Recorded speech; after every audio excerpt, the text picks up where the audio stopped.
Hi class, I'm Bailey Windham and I'm going to tell you about the Laissez-Faire leadership style. Laissez-Faire directly translate to let it be or leave it alone. And the philosophy behind it is it's based on trust and a self-rule style. And leaders give their subordinates individual freedom to make their own choices and actions as long as they get the job done right. The leaders themselves make very few decisions and allow their staff to choose appropriate workplace solutions. Laissez-faire leaders, the perspective that they have behind it is that success equals strong team members, and then they stay out of their way and step back. They let subordinates complete their responsibilities in a manner they choose without requiring strict policies or procedures. They also expect accountability from people who report to them, and they expect those results to be positive. Characteristics of laissez-faire leaders are able to delegate authority to capable experts and maximize the leadership qualities of the staff that they have.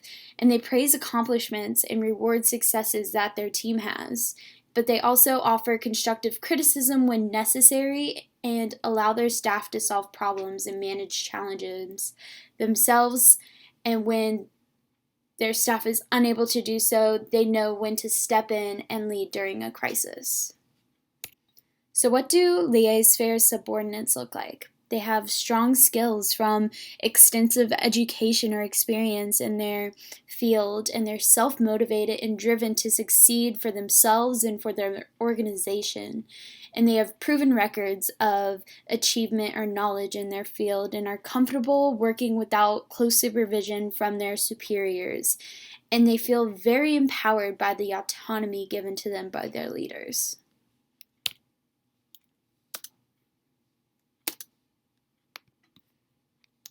Here are some examples of successful laissez-faire leaders' practices in the work environment. They are able to monitor their group and specific individuals and performance, and they're able to initially employ highly skilled and well-educated staff to fill their team's positions, and they treat everyone as motivated self-starters and entrepreneurs, and they only use laissez-faire with staff who can handle the autonomy. And they give consistent feedback and track results and stay on top of issues, potential or current. So who does this work best for? This works best for people who enjoy autonomy, like very creative fields and departments, even startup companies, because they thrive off employees' innovations. And it's especially crucial during the creative phase of a company.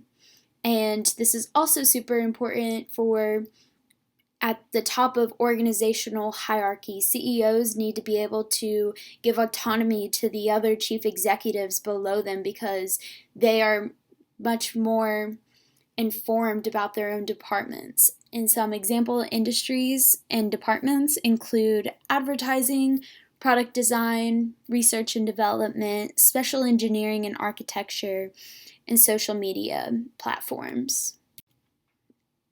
So Jack Welch, who I'm sure we're all pretty familiar with, he was the former CEO of General Electric, and he is a very known CEO for his leadership skills and how he was able to turn around GE. And a quote that I really liked from him is, "If you pick the right people and give them the opportunity to spread their wings and put compensation as a carrier behind it, you almost don't have to manage them." And he pretty much gave authority to make decisions to experts in each department. And he knew he wasn't the best at making those decisions that they were able to make, yet he also strived for quality and used autocratic style in that way and incorporated them both.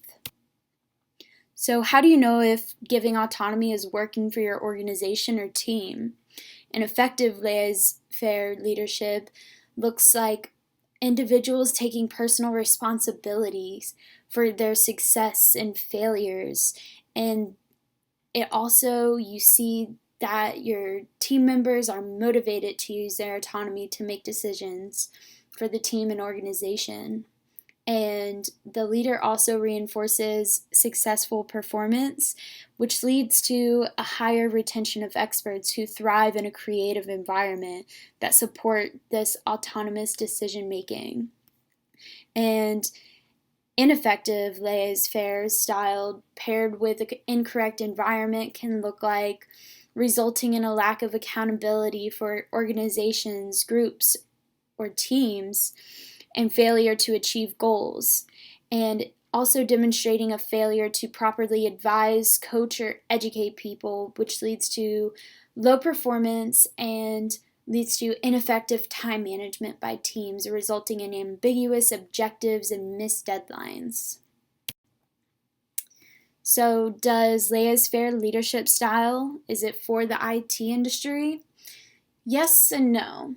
Yes, because a lot of IT companies start off as a startup company and they need to be able to differentiate themselves and be innovative with the projects, and services they provide. But as they start to mature and become an established company, quality assurance ends up becoming a priority, and it would be best to follow an autocratic or democratic leadership style. Overall, leaders must adapt as a company matures and long-term goals change or become more concise. Thank you for listening.